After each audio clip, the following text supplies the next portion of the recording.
Let's talk a little bit about higher education now. The next panel discussion will take us through some leading ways to create smart and successful graduate students.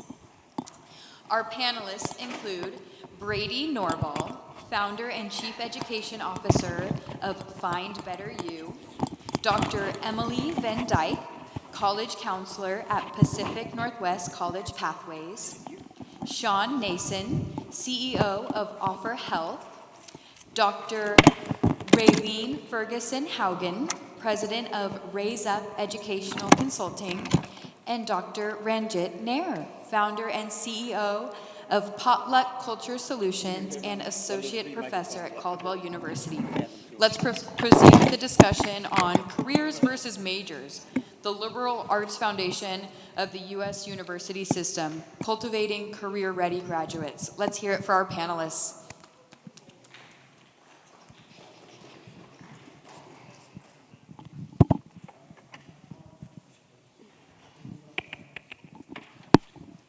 Good morning. How are we all feeling today?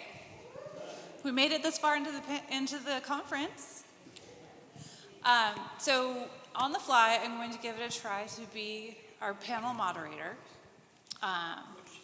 So I'll come back.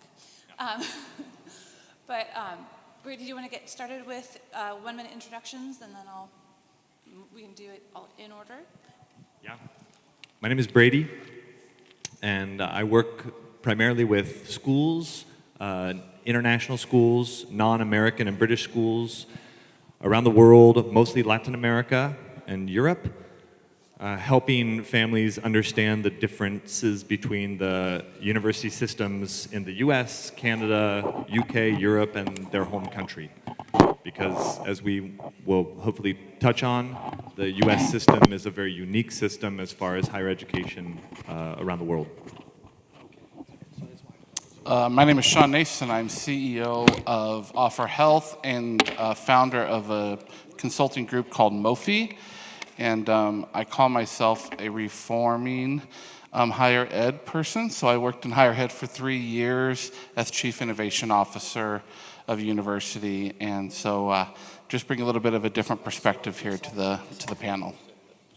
My name's Dr. Raelene Haugen, and I have about 30 years experience as an educator and assistant principal. I've taught grades kindergarten all the way through post-secondary. Currently, I have my own organization, Raesup Educational Consulting, and in this organization, I provide training and assistance for teachers, also parent educators, and I develop curriculum. I also assist schools and school districts in training programs, and I also go to the grassroots space and help students perform better and to get into colleges and private schools and with their testing. And I have an international education initiative. I work with different educational leaders in Asia, Africa, and North America. My name is Dr. Ranjit Nair. I'm the CEO and founder of a company called Potluck Culture Solutions. Name of my book is Potluck Culture. The consultancy helps young emerging talent to discover who they are, unleash their talent, and create havoc in the world. I'm also an associate professor of business and management at Caldwell University in New Jersey. I teach human resource management, leadership, business strategy, and a few other courses. I recently launched a new course called The Startup of Me, Leadership Essentials, where in my university we cater to a lot of underprivileged students, first-time college students, and so on. And this course really revolutionized the way they think around who they are and what they could bring to the table, what they could bring to the workforce. Many of these students are not only children of immigrants, but also they have younger siblings that they're taking care of. And so their life issues are some things that I never could understand until I started teaching. And so I developed this course to help these young, I think very talented people become amazing in their world and really go out and change the world in what I think is a very challenging world. Thank you so much. Dr. Emily Van Dyke, I trained to be a pediatrician. I call myself a recovering doctor still, and went on my own journey of self-care and exploration, worked in Indigenous cancer outcomes research for several years, worked in maternity support services, and now I have my own independent college counseling business called Pacific Northwest College Pathways, based out of Greater Seattle. I've been a school-based college counselor at a Montessori school, also looking to disrupt what I tend to call the never-ending arms race of achievement for young people so that they can get into the best possible schools. So it looks like we have a lot in common and some really great diversity to talk about international. Well, everyone's international to someone. But let's just start with a broad question about what needs to change about liberal arts higher education in your perspective and field. I'll go ahead. So I just want to piggyback on what Ranjit was saying that I think is really interesting about the liberal arts, right, is this idea of helping young people understand that their stories are their strengths, and to be able to like really hone this and understand this. I think what the liberal arts does that is so unique, right, is the liberal arts teaches critical thinking, problem solving, and communication skills. Those are like the foundational principles in my experience or my opinion on what the strength and value of liberal arts education is. And whereas in most other national systems of higher education, you enter a program as a career, you're admitted into the university to a specific program. You're not admitted generally into a university, you're admitted to a program, and that is your career path. So if you study economics, you're an economist. You study psychology, you're a psychologist. In the US, a bachelor's degree is really a sort of a foundational thinking degree.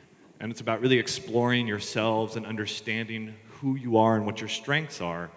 And I think that what's really valuable about that, of course, we know that young people are maturing a little bit later, but we also know that the world is changing really quickly. And to prepare somebody for a specific skill set, of course, I think engineering is the exception, but to prepare somebody for a specific skill set, I think is a little bit haphazard when young people really need the understanding and the foundation of these three pillars: critical thinking, problem solving, and effective communication skills. I love all of that. I agree that for all of us, stories are our strength, and I tend to, when I'm asking my teenagers, although my teenagers, to be vulnerable and talk to me about what really matters to them, brainstorming about personal statements, which we all know is a rate-limiting factor in college admissions, I will tell them some of my story to try to be like, introspection is difficult, and you need to dig deep. So I'll dig deep with you in an appropriate way and say, this was hard, this took a while. I had a great application essay, but it was about 4 years of a bone tumor, and so, there's pros and cons to these things.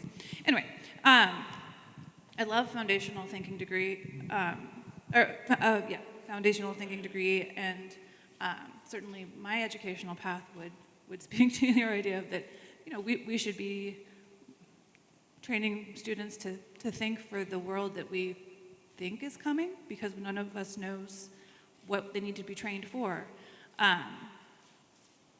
I experienced that as a Harvard undergrad. I loved learning how to learn. I loved seeing how the electrons would move in organic chemistry and being challenged to write in ways that my high school never did. And quite frankly, medical school felt like a little bit of a step back because we did a lot of rote memorization. It wasn't learning how to learn at the beginning anyway. It was drink from a fire hose, learn a lot of terminology, medical students speak, which is necessary, but it's not learning how to learn, which keeps your options open and keeps your mind open. So I love that. Yeah, a little bit of a different perspective here. So I actually did go to a liberal arts university, but I went in music. So my bachelor's is in music and went on then to proceed in business, and today actually sit as a CEO of a multi-million-dollar company that none of my college education helped me prepare for. Knowing being a piano major and a voice major did not teach me how to run a company. And what I do give credit to is my liberal arts education and the critical thinking and the problem-solving skills that I learned and how to effectively communicate is powerful. I am scared to death that the liberal arts education in this world is going away, and it's very hard for liberal arts universities to stay afloat in an economic model that is not built for success for that. And I've become even more passionate around it since I've become a father, because I have 2 neurodiverse children that unfortunately our K through 12 system, and I live in Cincinnati, Ohio, is set up to teach them how to pass standardized tests and to get into college, when I don't know that either one of my children are on that path. And so education has become a huge passion of mine to see it disrupted and changed. And frankly, from a business perspective, we are in the middle of watching the whole industry slowly but surely fall apart because economically it cannot maintain where it's at today. And so as a CEO of a company, I challenged my leadership team, and we actually don't even have a head of HR. We call her the Chief Human Experience Officer. So it's about human experiences in our organization. And for roles where it doesn't matter if you have a certificate or a degree, we started hiring for life skills and for experience versus you have to have this degree.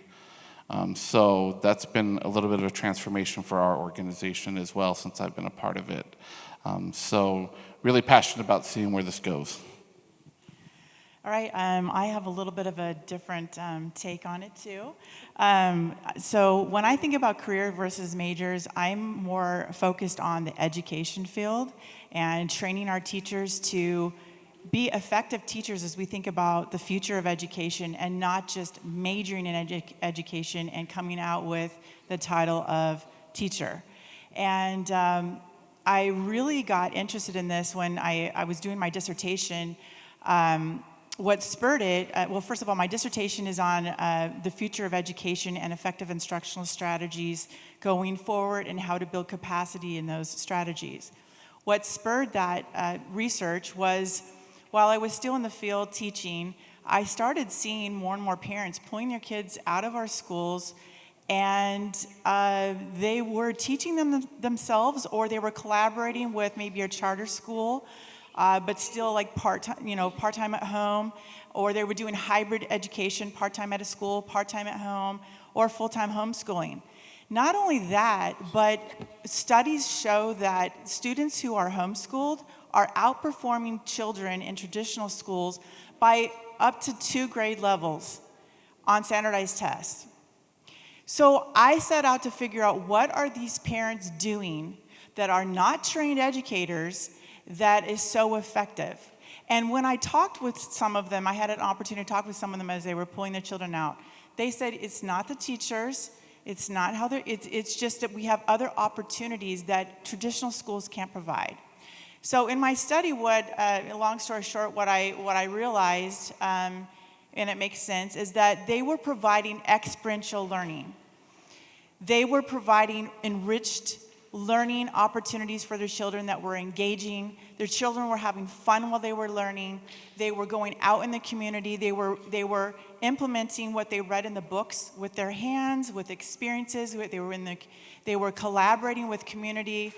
And this made a huge difference in their retention and their desire to learn.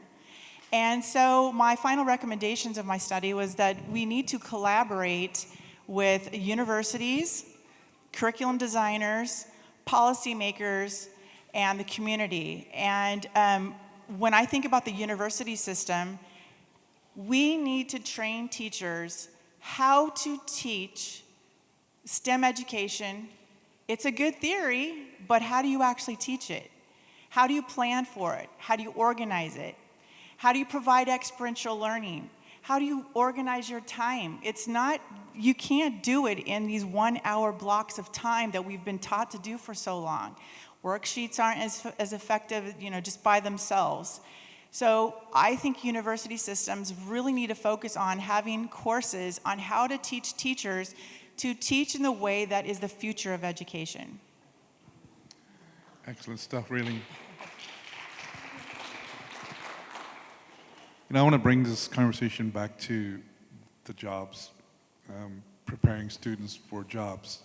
Let's take a look at the student. The typical student today goes to Yelp. They check out restaurants, they check out their friends' posts, they're consumers, they're shopping, and they're doing the same thing, shopping for an education. And when they see an education that takes them 4 years with a whole bunch of courses that they in their minds don't understand the link between that and how effective I could be as an employee at a company. So then we talked to the CEOs. There's a recent study done by the World Economic Forum and some of the big consultancies like McKinsey and so on. And they asked the CEOs, what is the biggest challenge you have with this generation that's coming up into their workplaces? And they said that we don't feel that they have enough self-awareness. We don't feel that they have the requisite skills for today and the skills for the future. And when pushed and asked, what about your current employees? Do they have these skills? And the CEO said, no, they don't either. They don't have them either. So, wow, so this is an opportunity for education, isn't it? And so the pandemic exacerbated all this. And now with artificial intelligence and machine-based learning and robotics and so on, we're starting to move towards the engineering and STEM side of jobs, forgetting a really important component, the humanistic component. And that's where I think the liberal arts side of higher ed should really turn up the notch a little bit and be futuristic thinkers themselves. They have so much to offer, so many amazing things to offer. I mean, I was an unusual student. I started my undergraduate in accounting. I hated accounting. I did accounting for 15 years. I hated it. I did nothing in the humanities.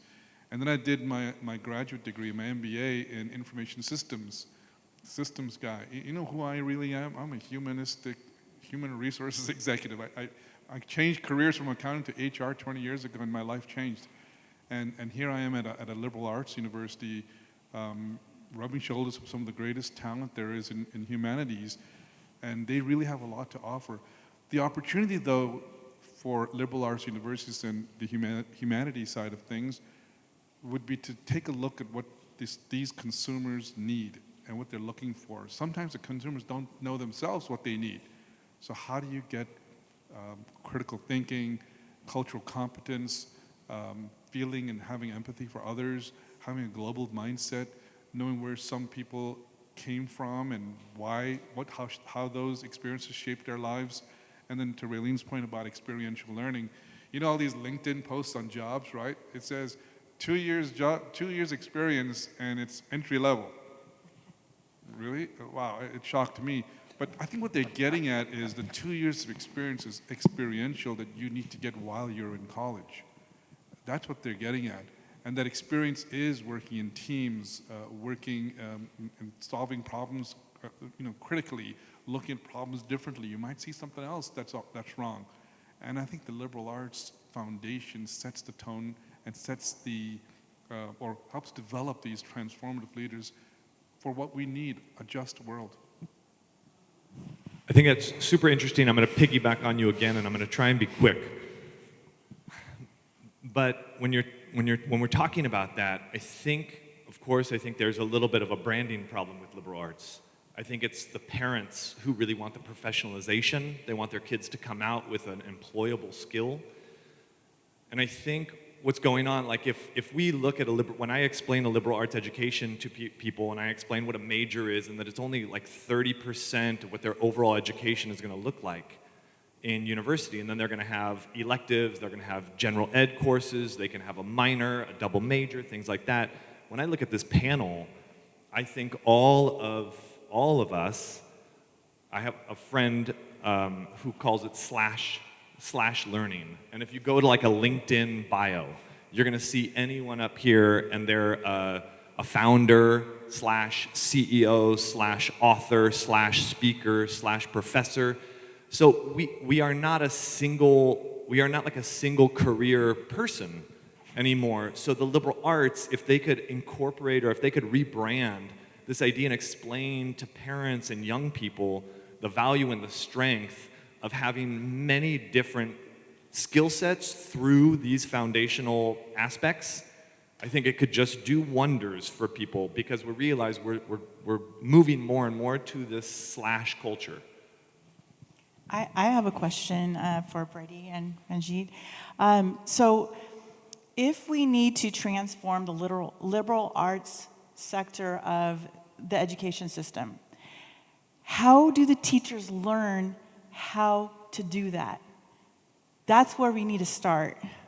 So I think it's a super great question. I would just say, and Ranjit, you can clarify, and anyone, but I think that the principal aspect of a liberal arts university or liberal arts college is typically that those professors are people who really value teaching. So in and above everything else, they are not just researchers, like at an R1 major university. They are also people who want to be front-facing with students. They want to interact. So it's the type of environment where the professors are constantly growing and learning themselves. Doesn't mean that they're all amazing teachers, of course, but I think that's a really important start to understand like what that value is in having professors who want to be there teaching. So I just have to add to that. But being someone who worked at a liberal arts university as the chief innovation officer, I would say that 80% of those teachers at that liberal arts university or professors weren't what you were talking about. My very first week in higher ed, I sat in a room where 80% of the employees sat on one side of the room and 20% sat on the other side of the room, because these were the smart ones and we were the pain in the asses to the smart ones. And I got asked, Shawn, what would you do to disrupt higher education today? And I said, it's pretty simple. Get rid of tenure.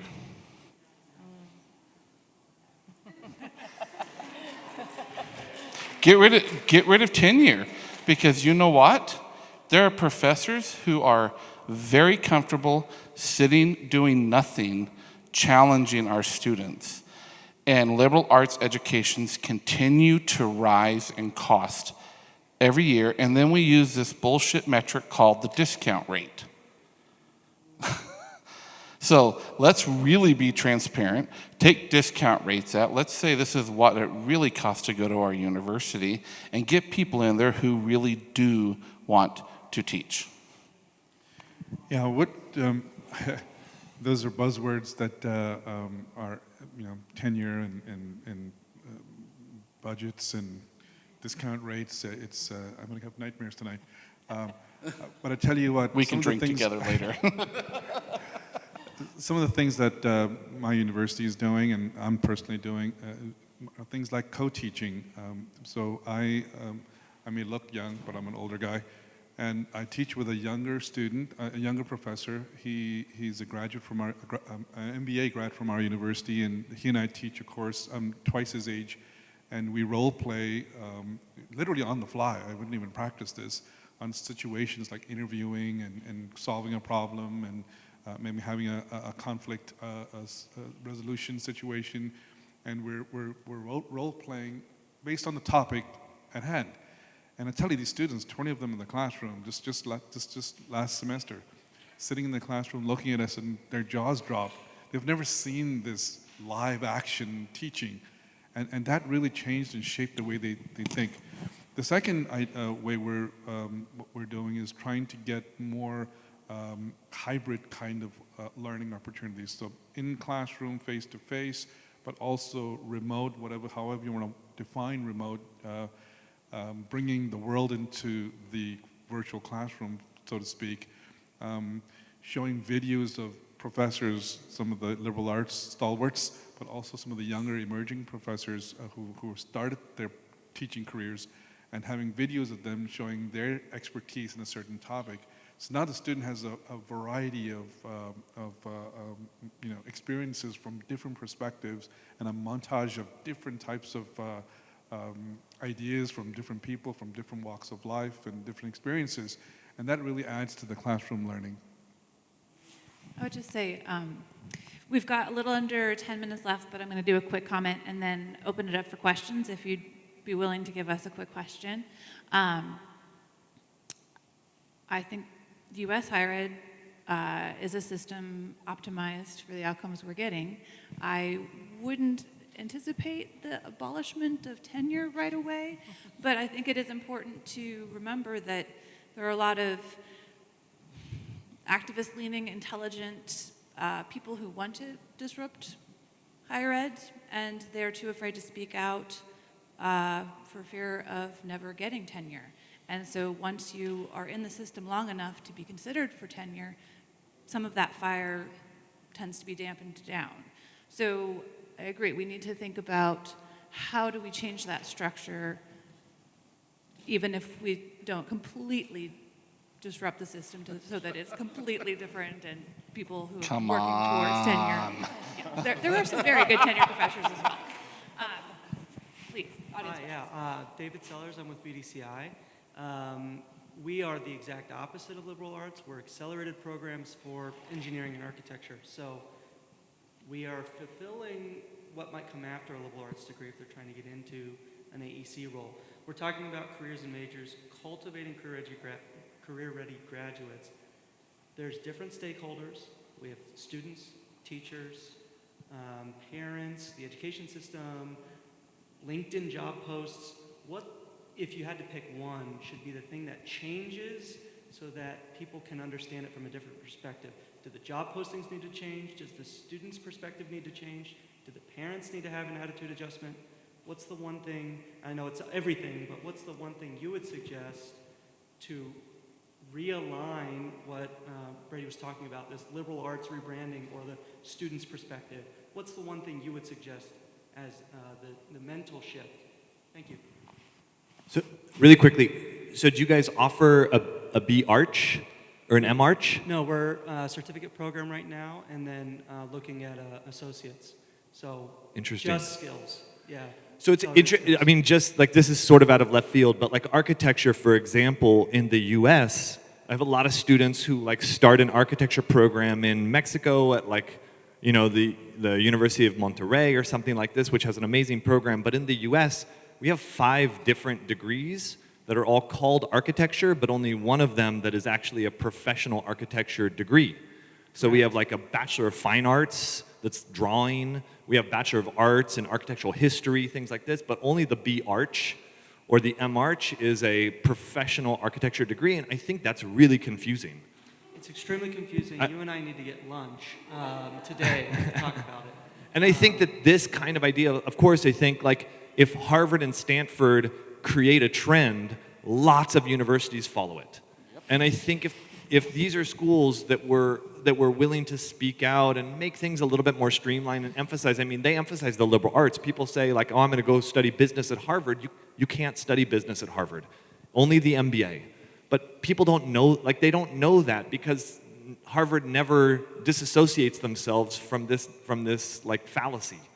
So I think it's really a university. I mean, it's difficult for any parent or any 17-year-old to understand all of these options and this whole system that is created to really overwhelm and confuse them, I think. So I think it's really the university's responsibility first and foremost. Thank you. I would say too to that, yeah, change job descriptions. Put what they are. I sat with our chief human experience officer. I said, start writing job descriptions for what they are, not for something that it should be. And I refuse to let our recruiters and our team, and we hire doctors too, so we do anesthesiology, so I hire doctors and nurses and paramedics, but I also have a lot of business people in the midst of it. I said, don't run any of them through any type of AI. You have to screen them yourself.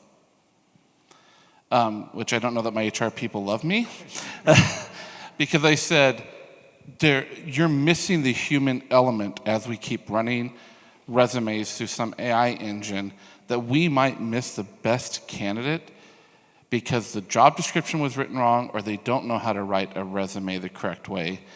And there's a whole industry out there that people are paying thousands of dollars to write resumes, and to me that's just bullshit. Like, we got to stop that. Shawn, I agree with you. I think the resume is dying or dead.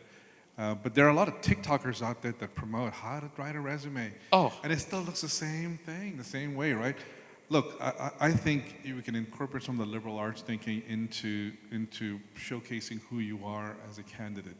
How about a video of who you are? How about a biography? Remember those things from a long time ago? Maybe they could make a comeback and replace the resumes. I mean, I don't want to insult any generation here, but as you get younger, you're starting to feel like, hey, that company is not a fit for me. I'm going to move to another company, and 6 months later, another company, and 6 months later, another company. When I was growing up, someone looked at my resume, oh, this person moves around a lot. Those days are gone. The new resumes, the new thinking is you've had multiple experiences. So if you put all that into a piece of paper, it'll be a 15-page resume. That's just not going to fly. So something's got to give, and I think that what's going to give is video notes or video interviews complemented with a little bit of a social media what you've done in social media and your biography. And if that all could be dynamic, then you got a richer view of the candidate. I really like what you were saying about that, and I was thinking about what you were saying earlier too about how do you get experience? You know, when they ask for 2 years experience and it's an entry-level job, how do you get it? And it's got to be in the colleges. And I go back to, and like what you just said about the video resumes and things like that. They could create those in college, but how the teachers right now, most of them don't know how to fit all of this into the curriculum. That's where it needs to start, because teachers have so many demands. They have all these, you know, depending on what level they're at, the standards that they have to meet at, or they have the tests that they have to worry about, whatever. They have so many pressures on them to accomplish all of this, to cover all this material, that they don't have the mental energy or just time to add all of this really enriched learning and experience in. And that's where there is a way to do it. I've done it. I know it can happen. But most teachers are not trained on how to do it. And that's where we need to start. In my opinion, that's where we need to start. We need to start, the people who are being trained to teach, they need to understand how to provide this enriched, engaged, experiential, real-world learning and fit it into their time and make it effective for people of the future. I agree. So we're almost out of time, but I just wanted to... yes, we need teachers that are genuinely excited to teach, and we need a system that encourages teachers to be genuinely excited to teach rather than just rewarding papers published. But I always go back to students, and I see time and again that high school students don't really know what they're getting. They're getting a liberal arts education, yes, but most of the teenagers I work with are looking at people working in computer science, very well respected in the greater Seattle area, and nobody questions them much if they are going to go to a reasonably competitive school and major in CS. So I always like to ask them, tell me about the part of the field that really inspires you.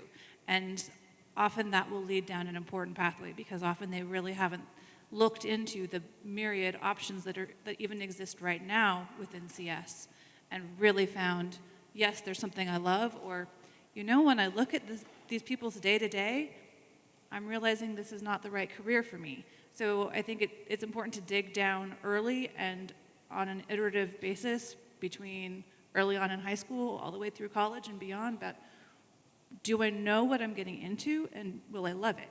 I think we're out of time, but I'd love to take your question if it's okay. So I want to address two people. So Brady, that's your name? Uh-huh. So you said liberal arts education offers critical thinking, problem solving, and communication. Do you believe that it's only liberal arts that does that, or STEM education will provide that too, as well as creativity, collaboration, so forth and so forth? The other question I have is for Dr. Norval, I think your name? Nair. Sorry, I'm... Yes. Oh, really? Right. Sorry. In regards, you're saying the teachers need to have that experience, need to be able to teach the students that experiential learning to engage them in the process. But I don't know if they have to be trained to do that. I'm not a trained teacher, and that's my approach with my students. So how can you motivate these teachers to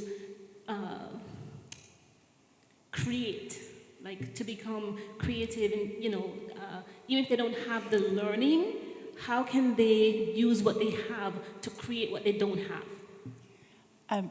So yeah. I think anybody can kind of conceptualize how to provide experiences for learning. That's not hard.